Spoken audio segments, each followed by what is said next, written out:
Paul Brown said to me, son, act like you've been there before. And I'm thinking, wait a minute, I just barely got on the field. I hadn't been there before. So I'm glad to be part of that trend.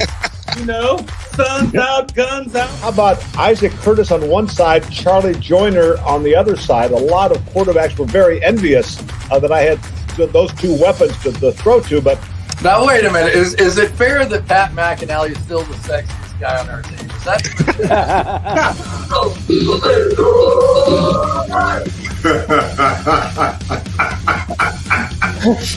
You got me there. You got me good. Darling, how you gonna be in that video not represent with a chain? Your Kango, man. I got mine on. I'm ready to go. Oh, that's great. That's priceless. There are two guys that I think it's a travesty that are not in that Hall of Fame. Ken Riley and Ken Anderson. Yeah, sure. Let's put the backdrop on, Jamie. See if Marissa's okay with it. Yeah, I got her backdrop. Starting the Canadian fan club up here for you. That is so funny. My last touchdown, and that's what Joe Burrow's going to end up like if they don't start protecting his ass. It's going to be the next David Klingler, 2012. David Klingler. There's no Spanish-speaking people here, very few. So we, fast forward, we go to the Super Bowl in Miami, and the word was the Bengals have two big Mexican offensive linemen. They don't know how to speak Spanish. So I got down there and started doing these interviews in Spanish, and they're like, "Wait, we heard you don't speak Spanish."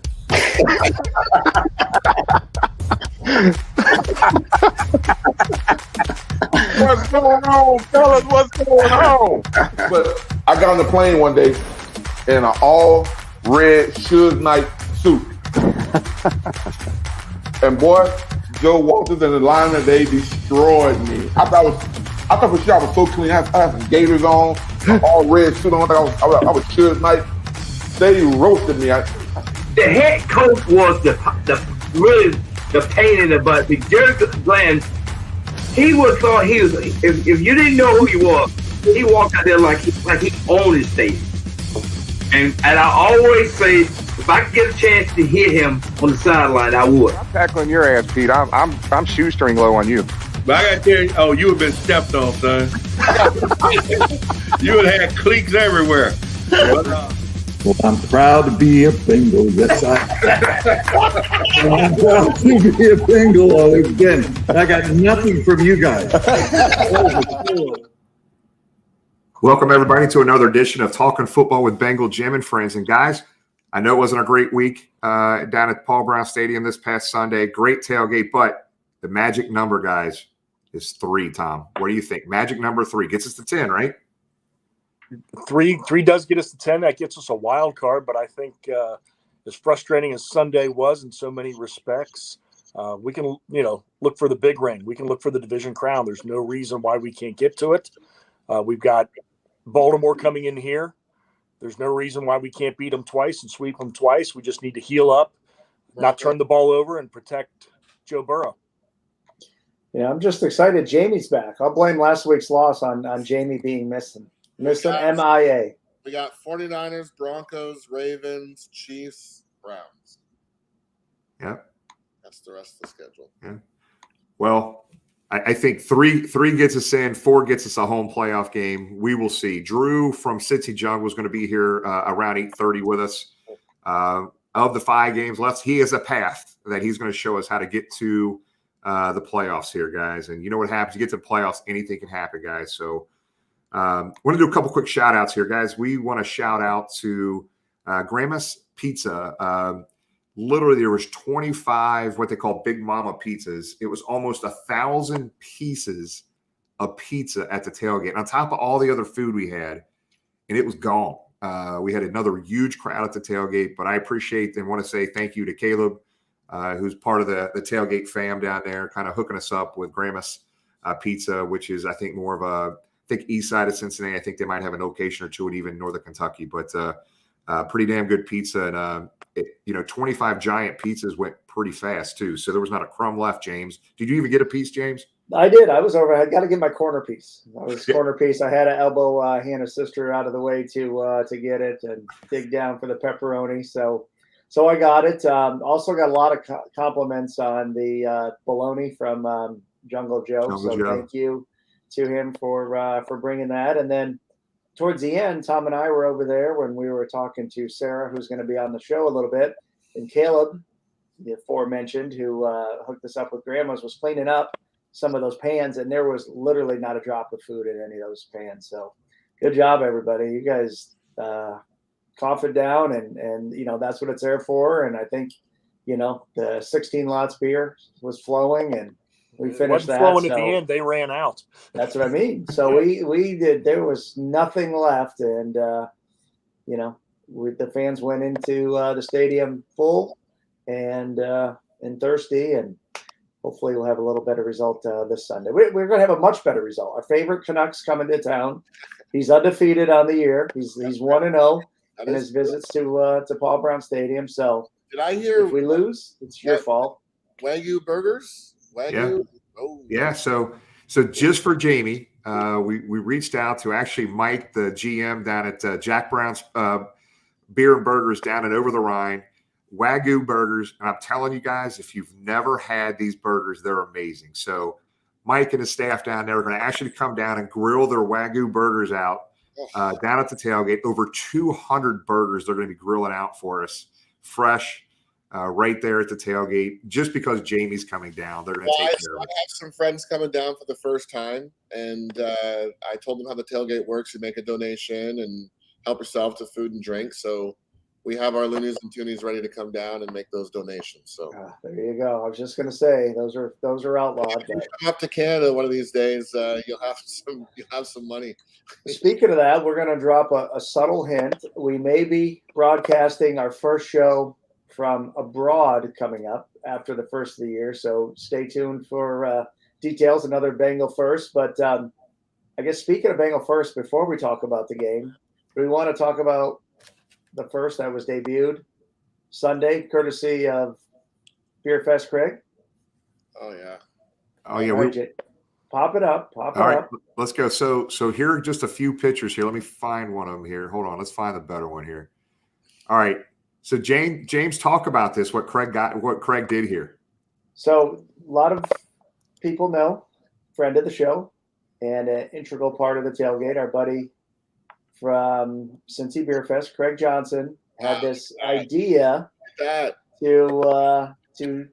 kick up the tailgate a notch. And what better way to kick it up a notch than have the world's largest 35-foot, I don't know how many meters that is, Jamie. Maybe you can translate that for us. World's largest Joe Burrow. This thing's so famous, in less than 24 hours, it already has its own Twitter page, like Big Burrow 9. If you want to follow them. And we had a representative from the Guinness Book of World Records. It's been submitted. So we just have to wait the time frame, and that will go down in the record books as the world's largest Joe Burrow. It made its debut at Bengal Jim's last Sunday. And from what I hear, it's going to be a staple every week. So Craig from Cincy Beer Fest, did he get that custom made for the tailgate? Custom made. And do we have a picture of the face? It actually I do, but it is literally Joe's face on there. It's Joe's face on this damn thing. So Jimmy Burrow, Joe's dad, who's been on the show, we were texting back and forth. He was trying to get over to the tailgate this week, but he just texted me yesterday saying he will be over this Sunday because we want to picture with father and son. The 35-foot son, Joe Burrow. So look, his youngest but biggest. Yeah, this picture right here, somebody took from the plaza level, southeast corner of the plaza level there. Look at that picture of Joe Burrow. That's so sweet. Like we said, Bengal Jim's tailgate, go big or go home, right? Yeah. Hey, with his crew, with you guys and Craig and Dell and Bruce and Ryan and Tony and Carrie and Hannah and Brandon, all these other people that are out there, and Caleb, just people want to keep building on this damn thing, and it's a lot of fun. And this platform has been a lot of fun to have fun with friends and family pregame, but even bigger, the platform has been such a benefit to our charities, guys. And James, we did and Tom, we did another big thing this past Sunday. We did two things. Tony and Carrie went out of the way, went to Toys R Tots and got these bins, these boxes that we put all over the tailgate. We got almost 100 toys donated during the tailgate. Awesome. And we're doing it again this week. So it's a 2-week, back-to-back week. We're doing donating toys for Toys R Tots. Our goal on this thing is 500 toys. So I've got some toys here. I'm going to be bringing down some more toys. I'm going to be bringing down for Sunday to donate. So, but on top of that, guys, we raised $1,120 for Toys R Tots as well. So if you check their social media, Tony and I went back and forth. Tony showed the cashier's check. So you guys have transparency in it. We appreciate everybody. It seems like every tailgate, it's another $1,000+ for a local charity that benefited from you guys, the platform, the tailgate, the show, everything. It's been a lot of fun, guys. It's been awesome. And along those lines, special thank you to Mark Sanders, the winner. What we do is $20 donation for a card. You can get a card, we rip it in half. And a little before noon, we typically announce that winner. Well, our buddy Mark Sanders, who's a regular at the tailgate, was courteous enough to donate an autographed JSA certified stitched Boomer Esiason jersey. So that's what the winner took home. Nice. Last weekend. So thank you to Mark for that generous donation. And as Jimmy said, to Tony and Carrie for all their work and gathering up that money at over $1,000 raised once again. And we'll do it again this week and on top of the toys. So not only were people generous as always, but also brought those toys down and Tony was loading those up and putting them in his, I think he brought his big truck just to load all this up this weekend. So thank you for Tony for doing that. And as Jimmy said, we'll be doing it again this week. Jimmy, a quick question. With the game time of 4:25 kickoff, what time will the tailgate start this week? Yeah, so the lots always, the county and city run lots always open up 4 hours before game time. We'll be there a little bit earlier trying to set up, but the lot opens officially 4 hours before game time. So James, I think we also said, I think, did Craig pour 750+ shots during Sunday? He's got this contraption that everybody, as he's pouring them, comes up and thinks it's the greatest thing. And it's a good thing he had said contraption because, man, he was busy pouring the world famous Bengal bombs. And I don't know how many trays we went through. Our next guest was one of the ones that did a toast, saluting those that had those Bengal bombs. So, yeah, thank you to Craig. He had his hands full and was pouring those puppies as fast as he could. I don't know how much of our UV orange vodka and the energy drink we went through, but it was a lot. And, as we've talked about many times on the show, a lot behind the scenes to make the tailgate successful as it is. And we appreciate everyone's work in making that happen. And Craig was making those Bengal bombs as fast as he could. Yeah, just really fun. Over $1,100 again for Toys R Tots. Just thanks everybody for being so charitable. And Bengal fans are the best, guys. I'm saying it all the time, but it's absolutely true. We don't just talk, we do. So our first guest that we have on is in the waiting room right now. And just to let everybody know, she's going to the Super Bowl with me. Trisha knows about this. Her husband knows about it. We're in agreement. Everything's good. So let's go ahead and welcome to the show. Is Sarah in the waiting room? I think she is. Go and bring her on. Sara Elyse, what's going on? Who day? Hi, everybody. What's up? What do you got there? What's his name? So this is Minnie. Let me try to. There we go. Oh, wow. he just looks so happy to be on, Sarah. That is a well-dressed dog. Yeah, so she's in her little Bengals jersey.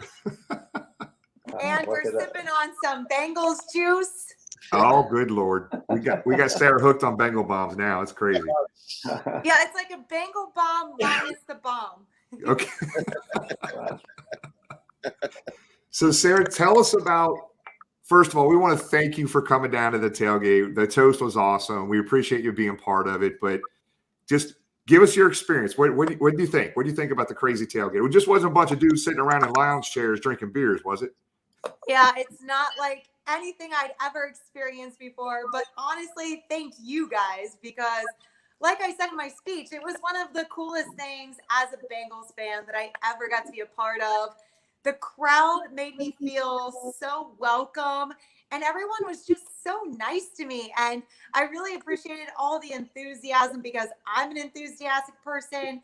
And I was just glad that everyone was very supportive and receptive to all of my loud cheering because I'm a very excited, hyped up Bengals fan.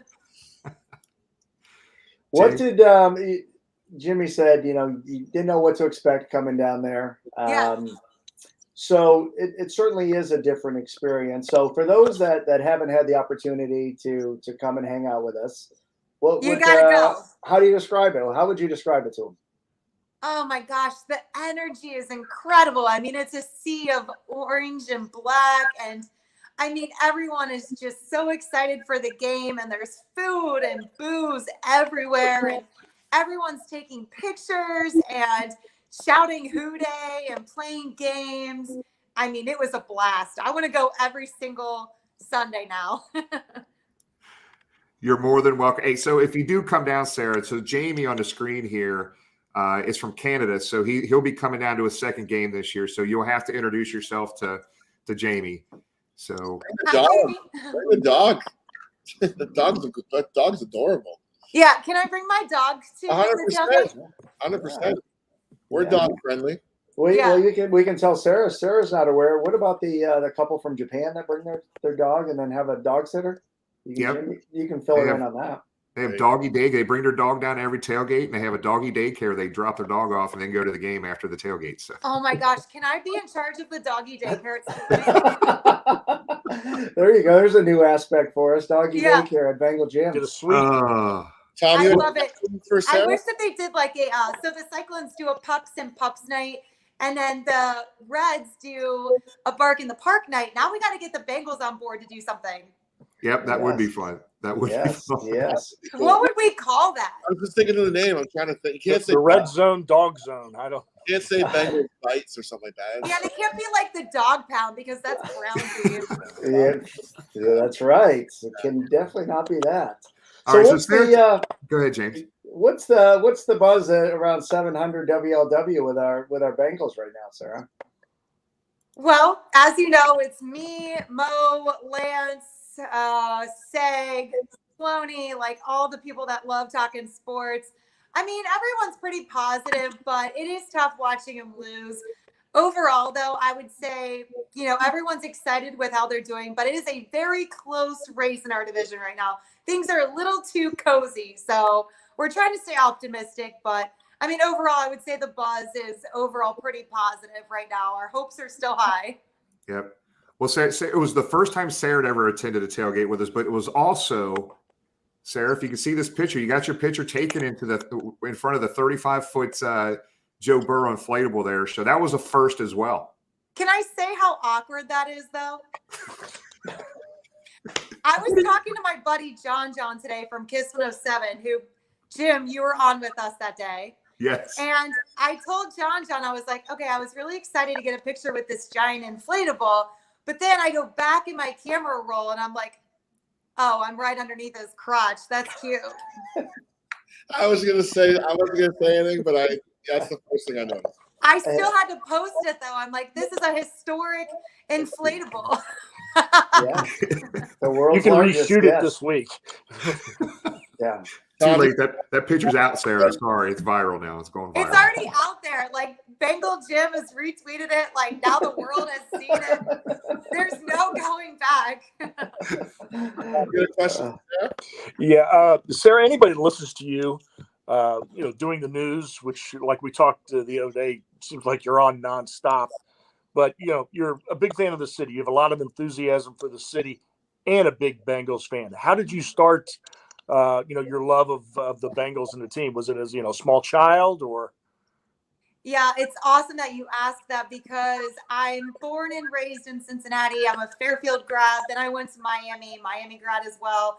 So I've lived in Cincinnati my entire life. I love the city, the people, the food, the atmosphere, the sports. I actually got my love for the Bengals from my dad, who I just got off the phone with a couple minutes ago. He and my grandpa were both season ticket holders. So I've been to a ton of games with them. And I got my love and like my diehard, ride or die from my dad. Like he actually broke his rib a couple days ago, trying to hang up Christmas lights. And he's like, well, it's not stopping me from going to the game on Sunday. So he's still going to the game. So I'm like, well, that's where I get my passion from. But yeah, just from my dad and my grandpa, who have always been Bengals fans. My uncles are, and, you know, win or lose, like, we love them no matter what. And, you know, that's just where that comes from, honestly, is my dad and my grandpa. That's awesome. Yeah. That's awesome. Well, Sarah, look, we really appreciate it. And just your husband was awesome. He was having fun down there at the tailgate too. So you guys are more than welcome anytime. We just really appreciate you having fun with this. And we can keep going all year. We're going to go into the playoffs, Sarah. So we'll just keep having fun with this whole damn thing all year. We're not only going to the playoffs, Jim, we're going to the Super Bowl. Yep. Yes. It's, you know. And I'm going to bring Minnie with us when we go. Yeah. Carry on. It's all, yeah, and carry on shit. All right. Well, Sarah, we appreciate it. Thanks for your time. Means I tell your husband we said hey, and I will. Hopefully we see you again. Thanks again. Hey, thank you guys so much. Hooday. Thank you. Hooday. We'll see you. Hey, Jamie, from that interview, are there going to be any cuts for next year's highlight introduction? I don't know about you guys, but I made her snort laugh. I'm just saying. Jamie just has a way with all the ladies on the show. By the way, so can you guys please let Marissa know I am coming down this weekend? So if she is going to come by the tailgate, this will be the week to come by and say hi. Actually, I'm going to text her right now. Jamie, did you hear did the restraining order, is it in effect? No, this restraining orders. I think only the Ontario Provincial Police have that restraining order. In the Mounties up there, I'm not sure that the Hiles Finest have executed that warrant. Just text Marissa. We'll see what happens there, Jamie. Jamie's face all red. No, that's it.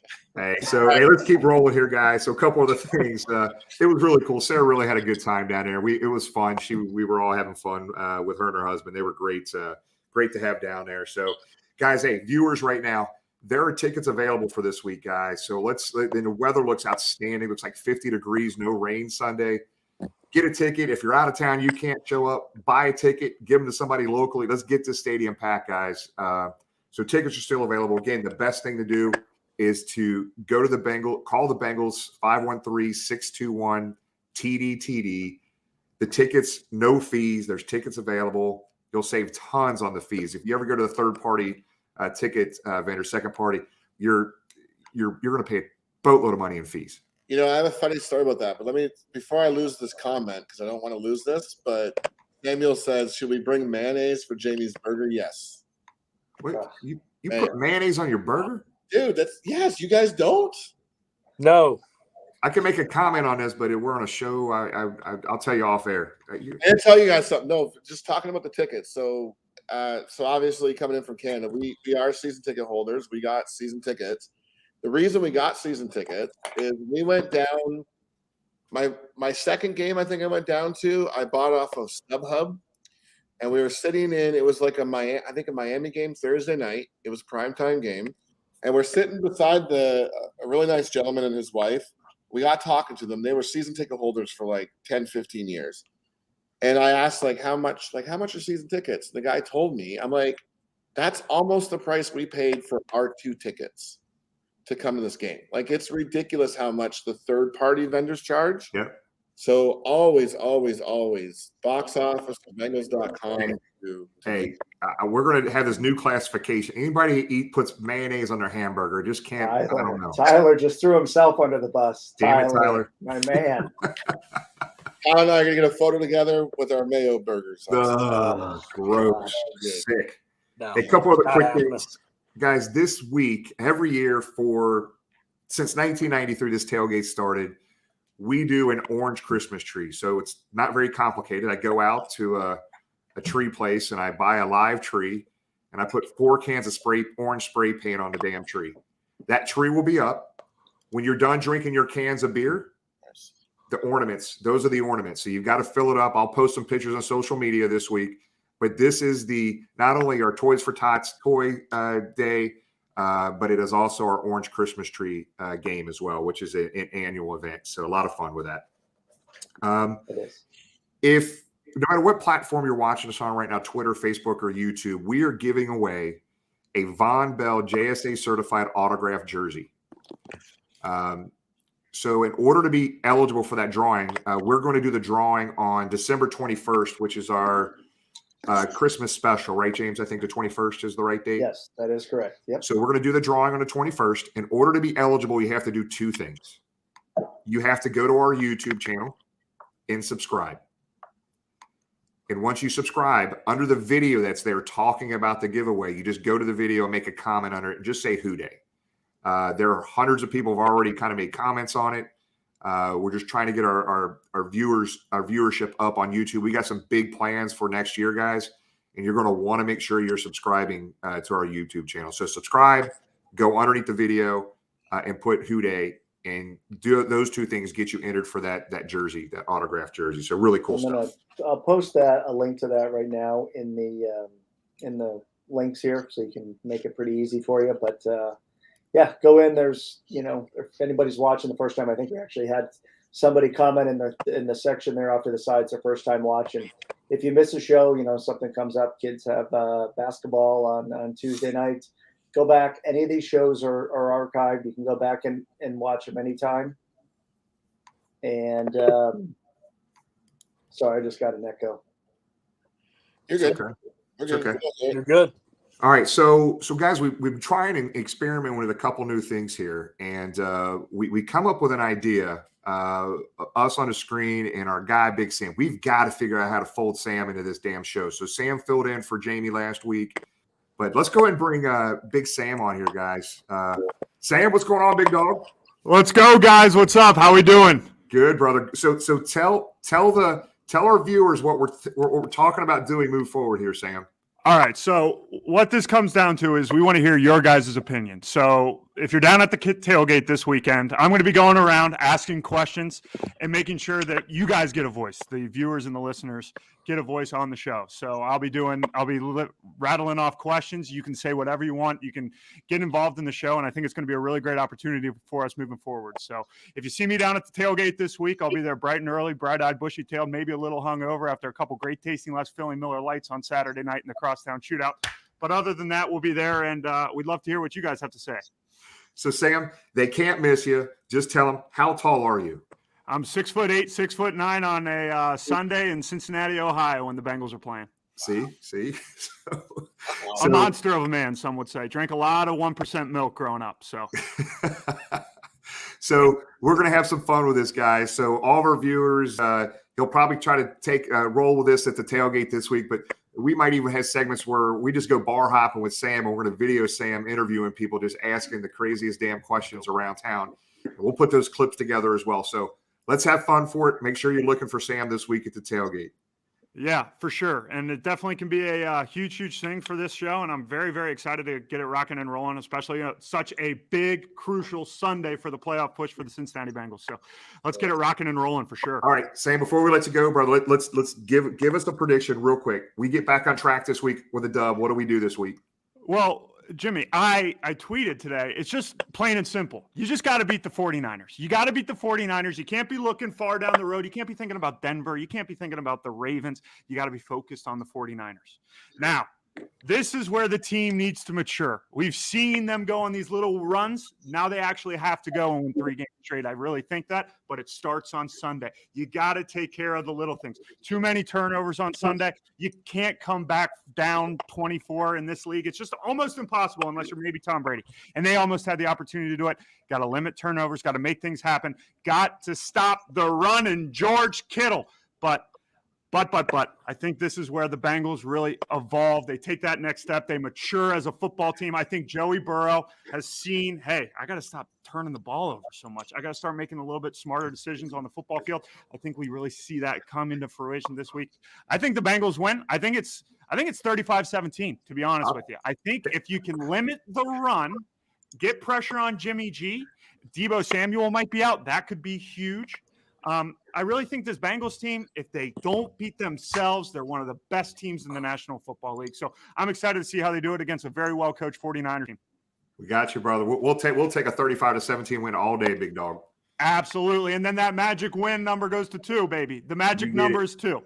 You get it. All right, brother. Keep an eye out for Sam at the tailgate this week. We're going to have a fun segment ready to go for next Tuesday, guys. Thanks, Sam. We'll see you, buddy.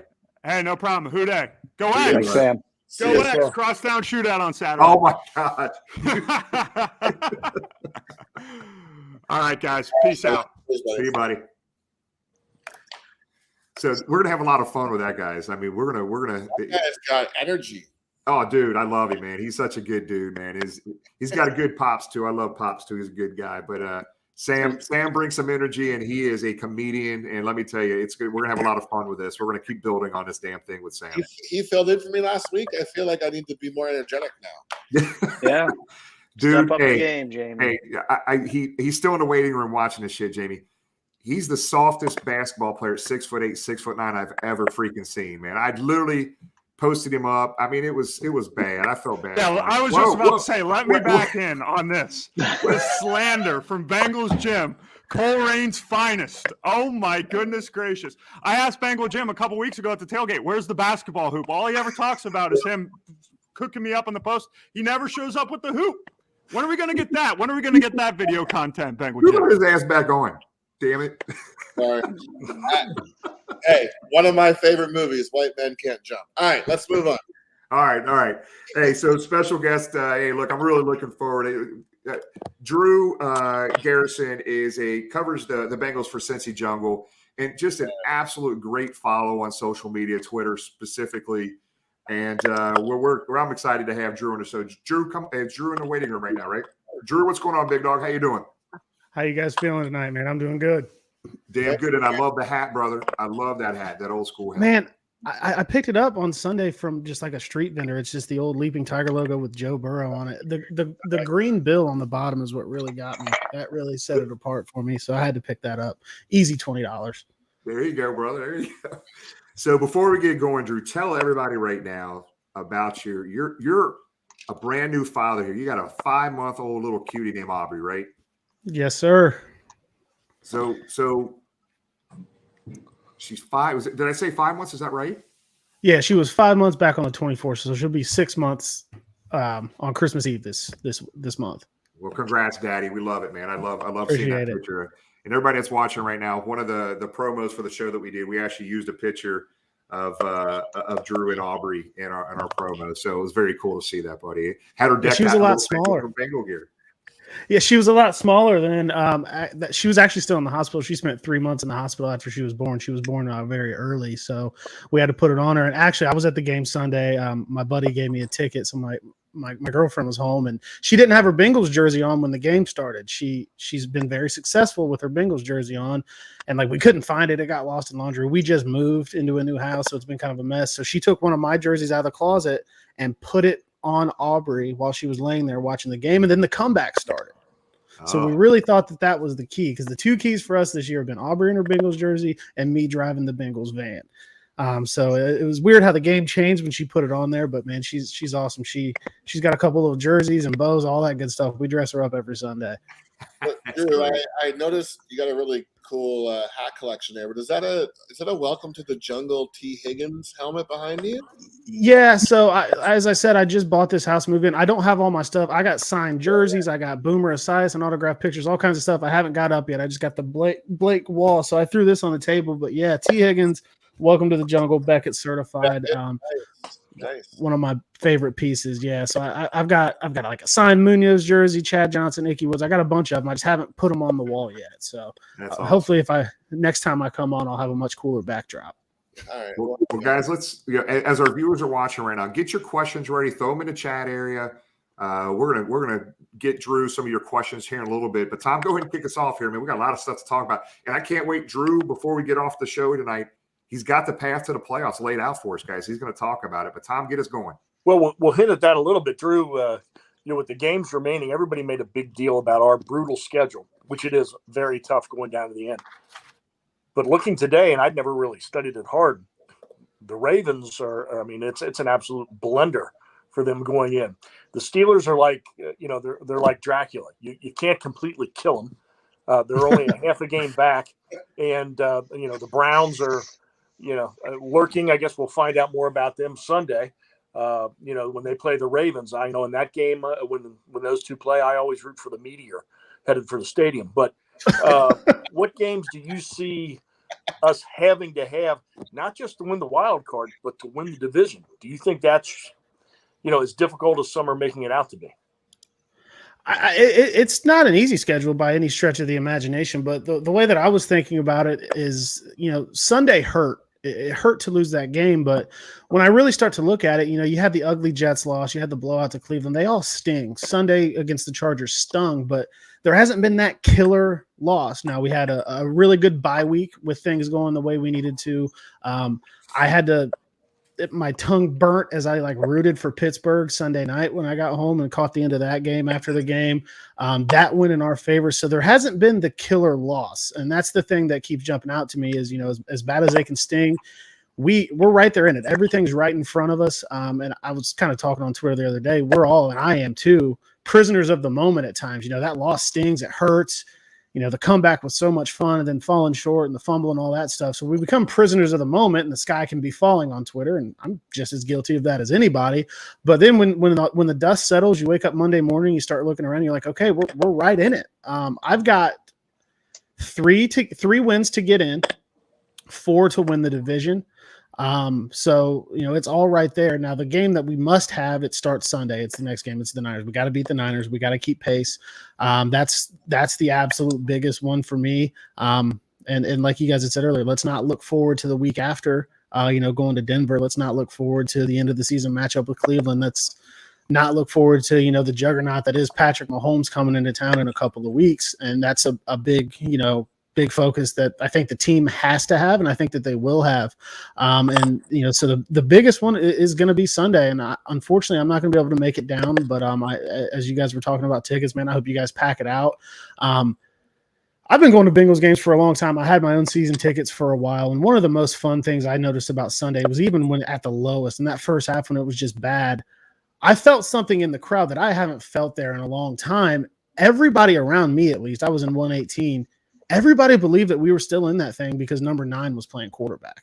And I think that is a belief that obviously the fans have, but that's in the locker room. That's with the team. That's with the guys that he's going to war with.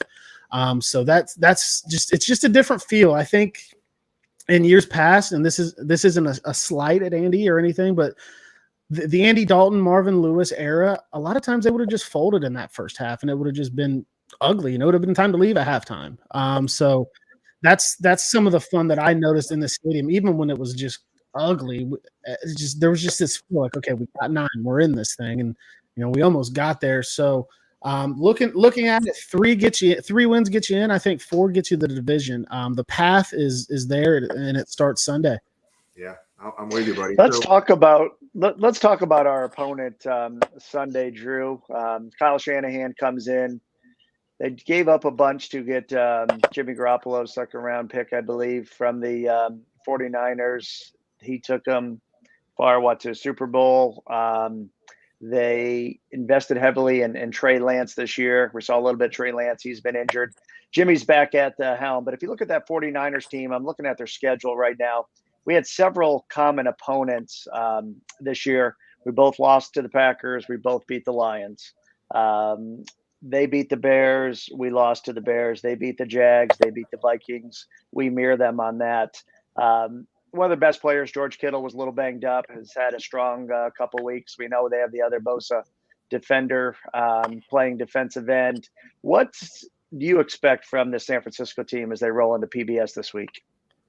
It's going to be more of the same. It's going to be right off the Shanahan family tree. They're going to run the ball. That's going to be the biggest thing. I'm not sold on Jimmy being, some top tier kind of killer guy. I think he's a solid quarterback. I don't think that he will beat the Bengals, especially if we've got a healthy Awuzie and things pan out there. It's going to be the run game. I know Deebo Samuel's on the fence. I was reading today, they were calling him day to day. Not a guy that roots for injuries by any means, but definitely wouldn't hate it if he didn't suit up Sunday, just for our advantage. But I think it's going to start on the ground. Now we're banged up at linebacker. Akeem Davis-Gaither's been out. Marcus Bailey's dealing with the stinger. He should play. Obviously, the unfortunate injury to Logan Wilson on Sunday. That really, really hurts. So it's going to be a matter of that. I think I was talking with Andrew Russell on Twitter. He works for PFF. Jermaine Pratt is good. It might have been Bengals Sands. I can't remember. It was one of the two. But Jermaine Pratt's a very good linebacker. He doesn't make flashy plays. He doesn't get the picks. He doesn't jump off of the screen at you. But he's just a solid linebacker that stuffs the run and plays his game well. I really, really hope that he maybe takes a further step up because he's going to be wearing the communication, getting the calls from Lou. So that's going to be it. It's going to be a matter of stopping the run. And I know you guys probably know the narrative. I've felt it for years. The Bengals and tight ends has always been a little bit iffy, and Kittle's one of the best in the league. So you're going to probably – I would expect a lot of Von Bell maybe playing a little bit closer to the line to stick on him. Von Bell does pretty well down in the box. So it's going to be a stop-the-run game. Offensively, I'm hoping that we get Riley Reif and Trey Hopkins back. Those guys were game time decisions on Sunday that couldn't go. So I'm really hoping that they progress well this week. I think that the offensive line will take a big step forward, but it's turnovers. Brian Callahan spoke about it. Everybody's spoken about it. The Chargers game and the first Cleveland game were really similar to me because put ourselves in the hole with turnovers. At the beginning of the Cleveland game, Burrow throws the 100-yard pick six. We put ourselves in the hole with Jamar Chase's insane once in a million chance drop that goes for a pick and then a touchdown the other way on the next drive. If we keep ourselves away from those and we can run a balanced offense, I think we're going to be much better. When we have to go and teams know that we have to throw, they just pin their ears back and they send their defensive ends and it causes issues. I do give credit to Zach Taylor in the beginning of the second half last week. He stuck with the run and he helped it set up. But there toward the end of the game, we had to throw. So I'm really hoping that the offensive line's back to full health. They stonewalled a healthy Steelers defense, so there wasn't the excuse from game one. Watt was there, Highsmith was there, and they stonewalled them. So really hoping those guys can get back in there. We can keep establishing the run. I think right now, I love Joe Burrow, but right now the most important guy to the Bengals offense is Joe Mixon. As he goes, we're going to go. I think that's going to be the same with Burrow being a little bit banged up with the pinky. The weather's going to get colder. It gets windy down there by the river. Lots of different factors. I think Joe Mixon's going to be it. So the way that I go into this game, if I'm on the Bengals coaching staff, I'm watching film of their runs. It's that zone run scheme. It's actually really similar to what Cleveland does from what I've seen on film. So just stop the run. I just don't think Jimmy Garoppolo is going to be the guy that beats us. If we can make Jimmy have to be the guy that beats us, I like our chances. Yeah. So Drew, talk about the two position groups I feel that we've had the least amount of depth in are linebackers and offensive line. So we're taking a little bit of injury hits right there right now. So we obviously can't afford any more injuries. Any updates on any of these guys? We know Logan Wilson is probably going to be over multiple weeks here if he's able to come back. But any news that you're able to share with us on any of these injuries? So Marcus Bailey's a stinger. I think that he's going to probably be able to go. So that's going to be good. I haven't really seen any major updates on Reif or Hopkins. I think it's just more of they're going to test it out during the week. Nothing really official when it comes to their status for Sunday. Now you start to see those things start to take shape a little bit more towards your Thursdays and your Friday walkthroughs. So I'm going to be following that very closely, but I haven't seen anything concrete. Wilson, Cincy Jungle, we put out an article earlier. Zim is really plugged into the team. I'm sure you know Zim. He's a very, very good follow. He said, he's thinking 4 to 6 weeks.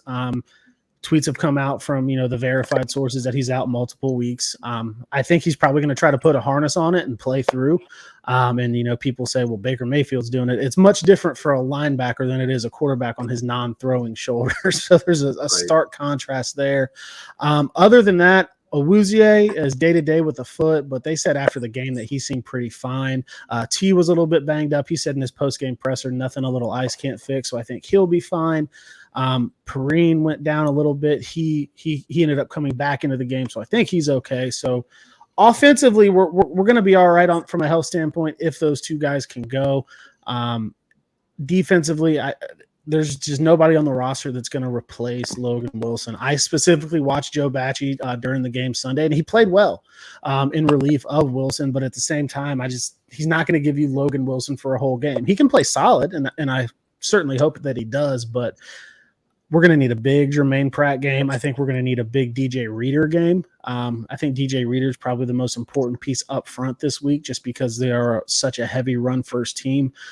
So that's the keys that I'm going to watch for coming up. Injury wise, we're not terribly banged up, but there's just a couple really key guys that may not go that might make things a little bit harder. I don't like to slam any players. I don't like to do anything like that, but there was a very noticeable difference at center and right tackle on Sunday, and that's just the fact of the matter.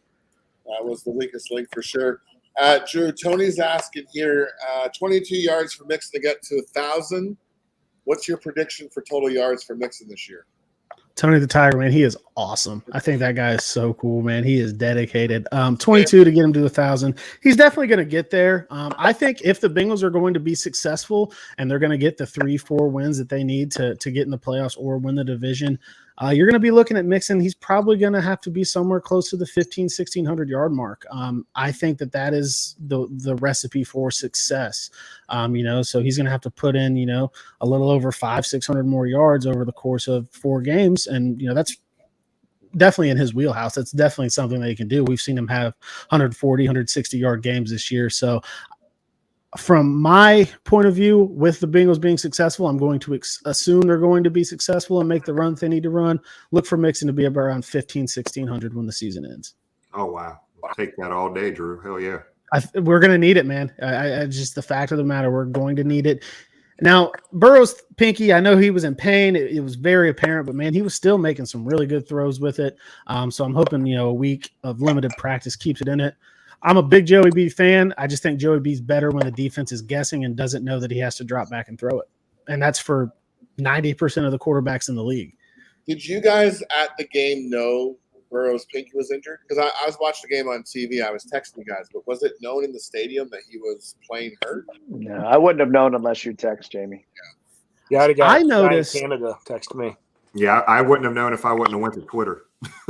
Yeah, and I live tweet a lot of games, just with what's going on, but I saw it on there, but I didn't notice it until after he scrambled for that touchdown. I saw him get up and he was favoring it on the way back to the sideline.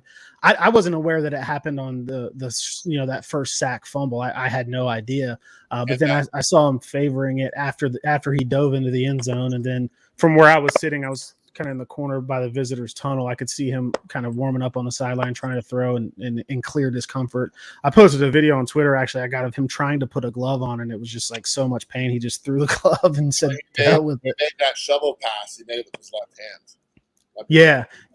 I noticed after the scramble and kind of all of the steam picked up about the injury, he started handing it off with his left hand, and it was clearly hindering him. Drew, can you talk about T. Higgins? I know with so many options for Burrow to throw to, he's picked up the last couple of games. He's on fire right now, doing what we're saying. Absolutely. I actually sat next to his uncle at the game this past Sunday, and he was calling him TDT. So I don't know if we can get that nickname kind of going, but he's using his size very well. He's such a big dude. I don't think a lot of people know that. He's tall. He can go up and get it. He's been using his body very well. I don't like to compare to legends, but he's making prime AJ Green-esque catches. He's just, using his body, boxing out, getting up. Burrow's putting good, balls in spots where he can go up and get them. I think the emergence of him was going to come. Jamar Chase set the world on fire early. You had to expect teams to game plan for that and try to take him away because he was just wrecking games. But in the Sewell Chase debate that went all offseason, they said, okay, you don't draft a guy at number 5 overall to be a decoy, and that's true, you don't, but he has opened it up for T so much. Boyd's going to be our guy that goes across the middle, gets the tough yardage. T's our other go up and get it downfield guy, and it's been awesome to watch his progression and him kind of come alive here over the last few weeks, and I don't see any reason why it would stop because you can start shading over the top to stop him. That's fine. But then, Jamar is going to be there. So it's been awesome, man. I think that he not only can continue to improve, I think he will continue to improve, and watch out when he does. So, sorry, guys. You guys have questions? I've got some user questions here. Go ahead, Jamie. I'll go after you. Okay, sorry, buddy. So Mark's asking, is Chase capable of playing from the spot to show some new looks? I know Chase came out this week saying he'd like to move around more.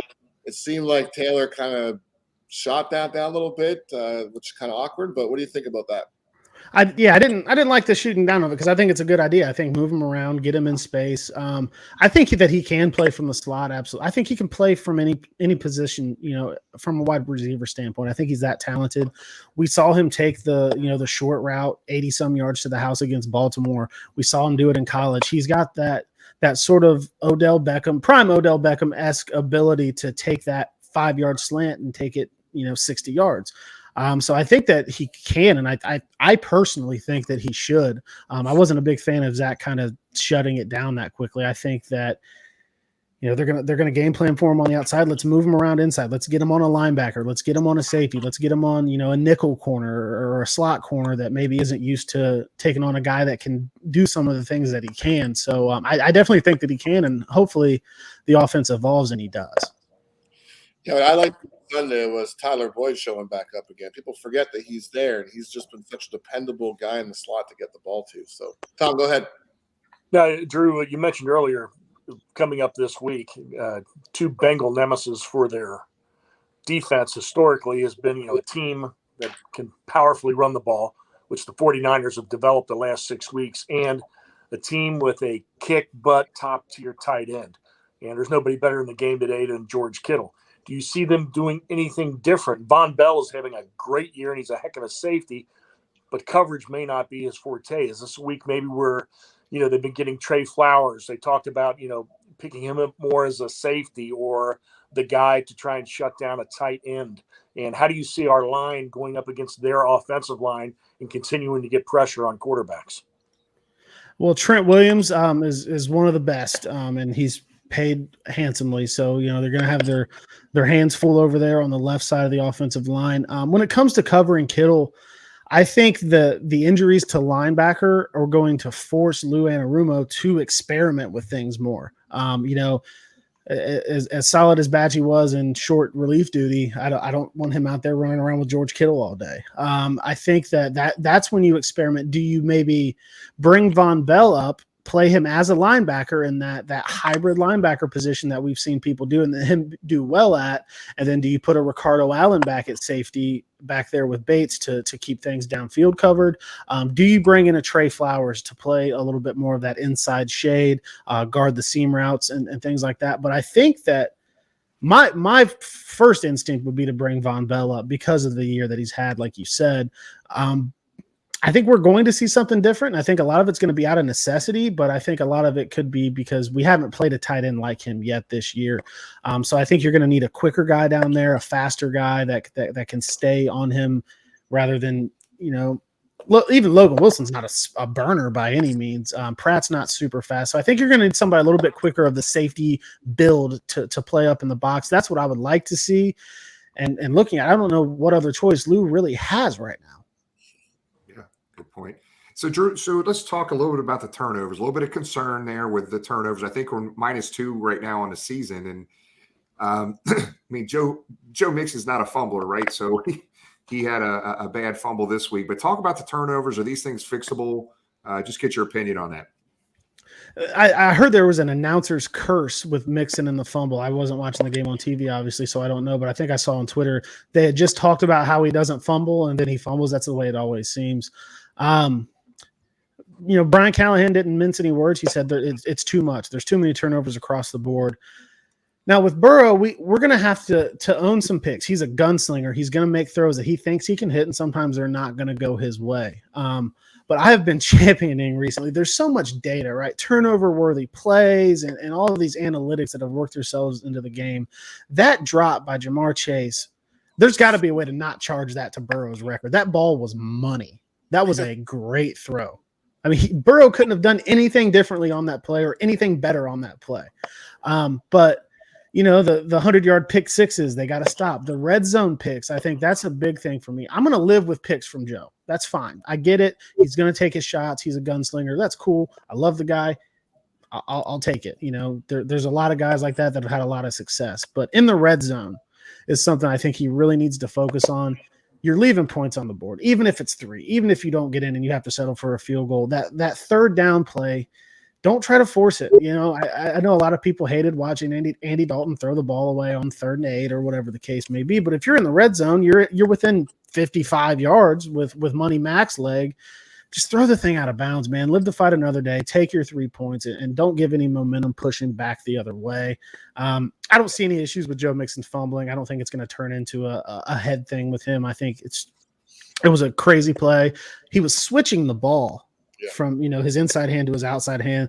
The defensive lineman made a great play, got his hand in there. I'm not worried about Mixon. Like I said, I'll live with some Burrow picks, but it's got to tighten up in the clutch situations, the late in game situations in the red zone. And I was kind of tempering expectations today because people call me a Burrow hater, and I promise that's not the case. If you watch the college football playoffs in 2019, my girlfriend would tell you that I was not a Joe Burrow hater. She asked if I liked him more than her, and I didn't answer quick enough. So I love Joe Burrow, but as a fan base, and I approach things a little bit more from a analytical, journalistic standpoint because I've started working with Cincy Jungle, but I'm always a fan at heart. It's not hate. It's just, hey, man, this guy just passed his first season full of NFL games. He was hurt last year, so he just got to the 16, 17 game mark. He's still learning. It's okay to say that he has to improve his pocket presence because he does. He loses fumbles there, too. He's got to feel rushes a little bit better. And it's all okay. He's a young dude. He's going to be fine. And there's nobody that I trust more to put the work in to cut down on the turnovers, to get better in the pocket, to know when to let a play die than him. So I think that obviously they're an issue. We don't turn the ball over against Cleveland. I think that game goes completely different. We don't turn the ball over against the Chargers. Obviously that goes different. And that's to be said for pretty much any game. But those are, 2 games where it really jumps out to me that those were killers. So obviously it's an issue. I'll live and die with some picks from him, but you just got to cut him down in those big moments where you can get points, or late in the game where you really need to get into field goal range or get a touchdown or something. You just got to make a little bit better decisions, and I expect that he will. One last question, Drew. You mentioned analytics, and a lot of people sitting around me. Was it 22-0 when we decided to go for 2 early after that first touchdown? If you were in Zach's shoes there, would you have gone for 2 and just kick the extra point? Obviously, we know hindsight's 20/20. Mess up play call coming in and then moving back, missing the extra point. But seemed like a lot of people were questioning that initial going for 2 with our first touchdown. I was actually one of them. I put out a tweet. I said, I don't get it. I said, I don't get going for 2, and I definitely don't get a delay of game after a timeout before going for 2. And there was a lot of people that replied to me, showed me some of the numbers, and I get it. You score there, it becomes a 3-score game, or to help you. But I would have just kicked the field goal. You had plenty of time. You had a whole second half. That it was 24-0, I believe. So that play would have got you to a 21-point game.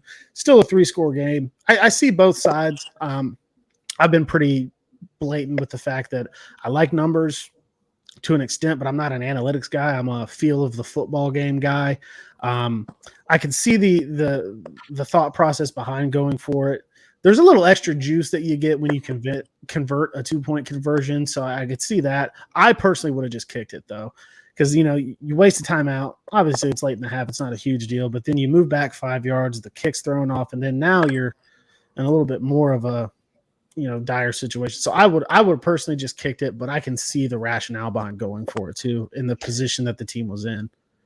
For the listeners that are out there that want to learn more about you, you mentioned your Twitter account, the other work you do. How do our listeners find out about you, Drew?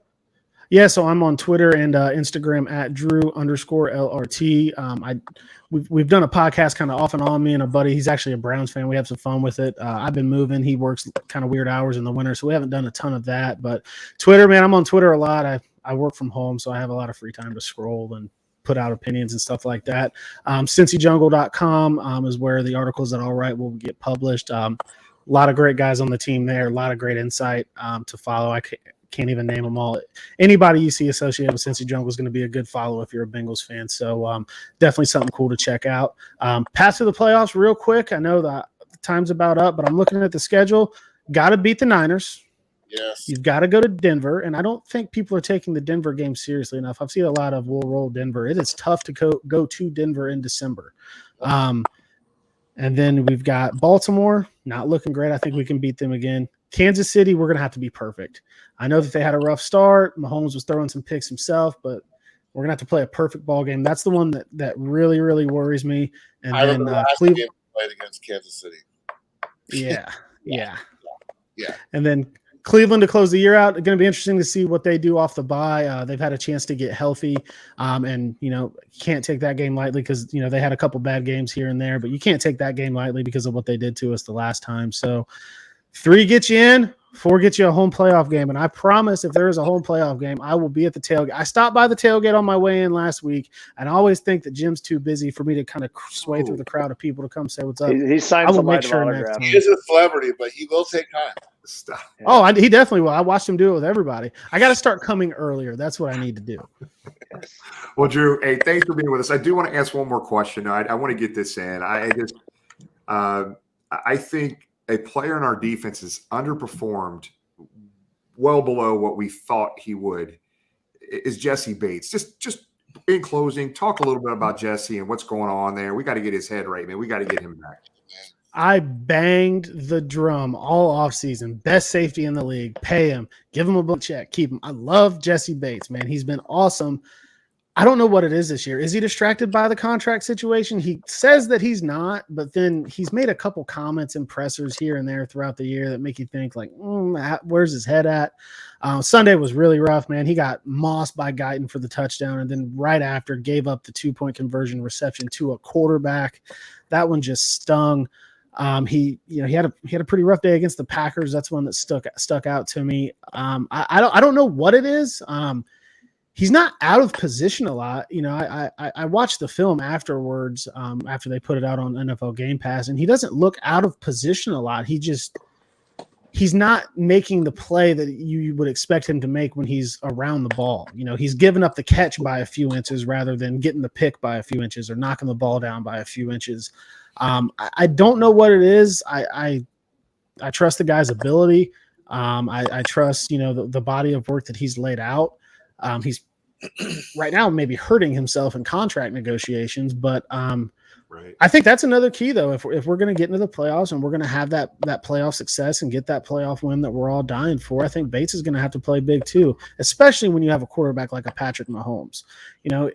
I'm not worried about Jimmy throwing it super, super deep on him. But when you go play on Mahomes and a guy like Baker Mayfield, I know he's banged up. He's had kind of an up and down year, but he's got a cannon. He can launch that thing down the field. That he's going to be a guy that has to step up. I don't know what it is. There's nothing blatant. It's not like he's just completely missing things and getting burnt. He's just not making that last second ball in the air play that we've grown accustomed to seeing. And it's been kind of tough to watch, and nobody's going to root for that man harder than me. Yeah, we're with you. And that question right there, it wasn't asked by one individual, but that was for Carrie Brooks, Tony's wife. She's a big Jesse Bates fan. So we hope he turns it around here, buddy. So look, make sure you go tuck in Aubrey, give her a kiss goodnight, brother. We appreciate you being on with us, man. It was a lot of fun. We could talk all night, brother, but absolutely. We appreciate you being with us, bud. Thank you guys, and give you a big hooday on the way out. Hooday, big dog. Hooday, Drew. Take care. Hey, Drew. Thank you. Great guy, man. He's a good dude, man. He knows his shit. So that's fun. That was a fun conversation, guys. Good stuff. For sure.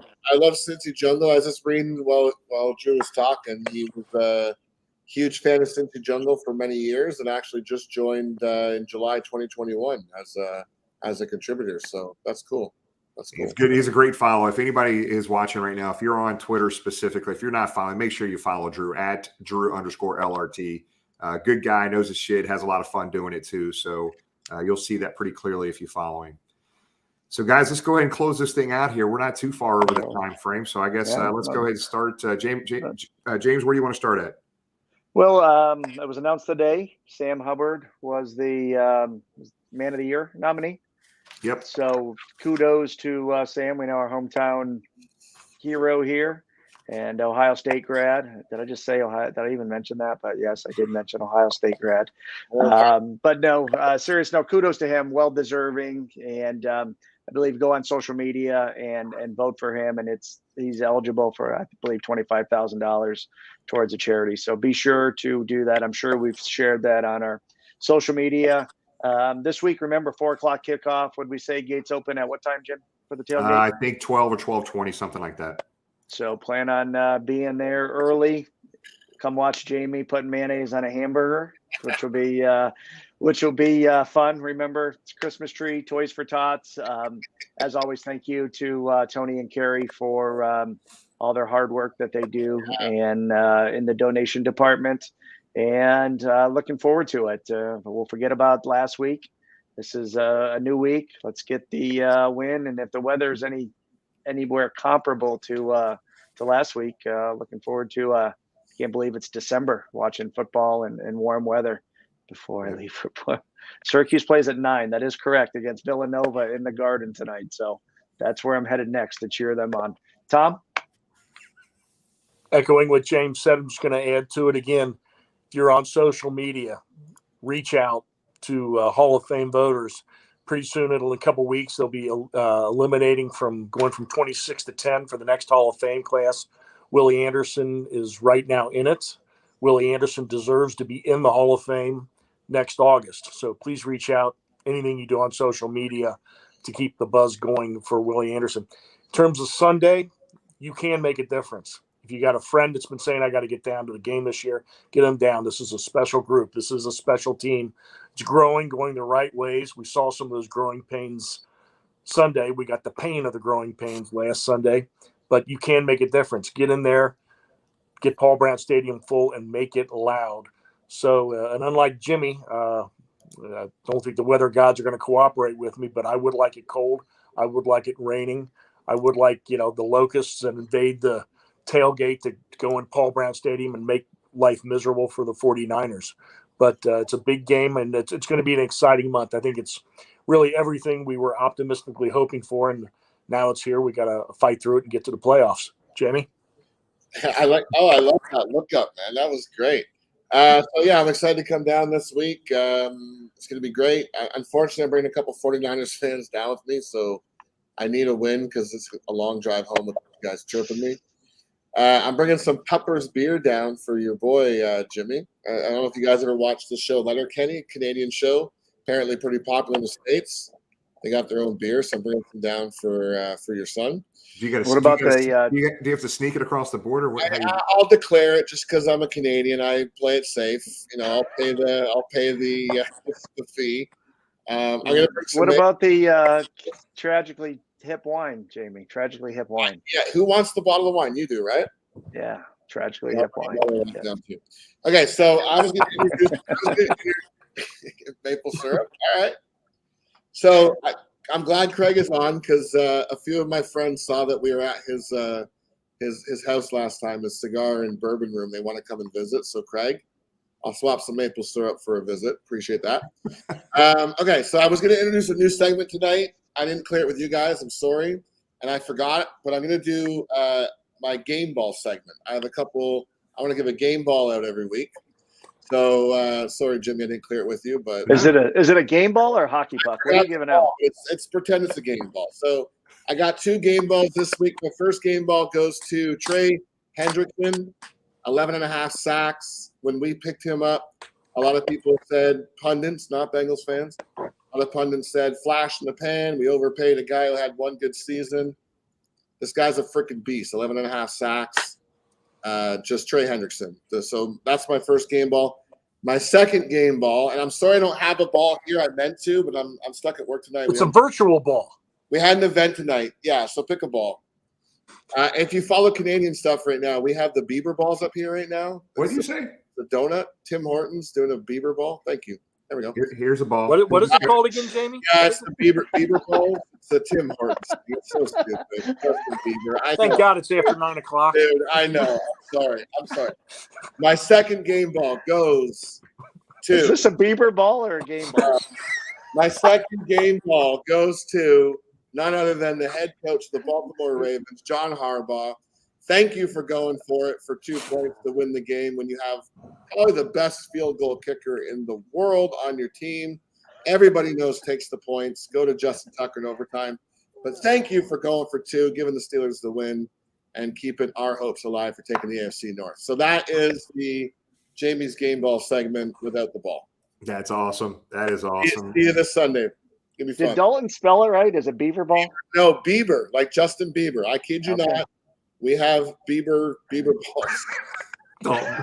Moving on, Jimmy. No, we're not moving on. This is a new segment, Beaver Ball by Jamie from Canada. Jamie, you need to go back and ask. Next week, Jamie, go back and ask Craig about the visit. He got disconnected, so I don't think he heard you. You wanted to trade maple syrup for a visit. Oh, disconnected. Okay. So he moved. I hope he didn't move. So last time when I came down for the Jacksonville game, Craig was very kind, hosting us at his gorgeous Riverview house over on the Kentucky side. And a lot of my friends saw I posted a live video and a bunch of pictures from his bourbon and cigar room. So my boys are coming down with me. They are begging me to visit the bourbon and cigar room at Craig's house. So I'll swap a visit to the bourbon room for some Canadian maple. I think you can buy those tickets on StubHub, but I'm not sure. The VIP ones. I will literally go out tomorrow and tap the maple syrup myself. It is the most amazing view and the most amazing bourbon cigar. It's an amazing place. Craig is and it now has a hot tub. Yeah. Oh, well. Hey, real quick, a couple things here, guys. I'm just going to tell you, I just got a text. I would tell you, keep an eye out tomorrow. Keep an eye out tomorrow on social media around noonish for some Hall of Fame stuff that's getting ready to come out. So keep an eye out. Like Tom said, let's make sure we keep pushing our guys. But keep an eye out on social media tomorrow around noonish for some news and some social media posts on specifically Willie Anderson. Chris has got my back. All right. Gross. Chris makes mayo cookies probably. That's gross. I can't even do that. So Chris, sorry. So real quick update, get everybody. I think I failed to put this up earlier. Just let everybody know where you're at this year to date for charities, guys. Over $37,000. Woo! I think the most we've ever done in any previous year, James, was about 12, maybe 15. I can't remember, but that is just it's just so cool. It just makes you feel so good, and the charities out there that are really benefiting from this. And you guys are making a name for yourself because a lot of the media outlets know about this. There was a couple media outlets, ESPN, Channel 19, WCPO was down at the tailgate, and they were specifically asking about what we were doing for charity that day. So people know about it. This platform keeps getting bigger and bigger, and us as a group using this platform to help out these charities is really cool. So be ready. Antonio, brother, we might blow through that 40, man, no doubt. Since it's a 420 game, I think this week, be ready. We're trying to figure out how do we get a TV hooked up in the tailgate so we can watch those 1 o'clock games, do some Bengal bombs, have some fun.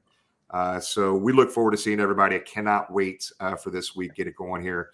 And if you're in town Saturday, see Jamie lost, somewhere downtown Cincinnati, make sure you call us. We'll get him back to us wherever he's going to be staying. Back Nats for some of those wings. We'd love That's that. right. That's right. All right, guys, we appreciate it. We appreciate you guys for watching, and we love you guys. And we'll see you down at the tailgate Sunday. If you can't make it down there Sunday, we will be celebrating Tuesday night here, same time, same place. We'll see you next week. Who day, guys? Who day?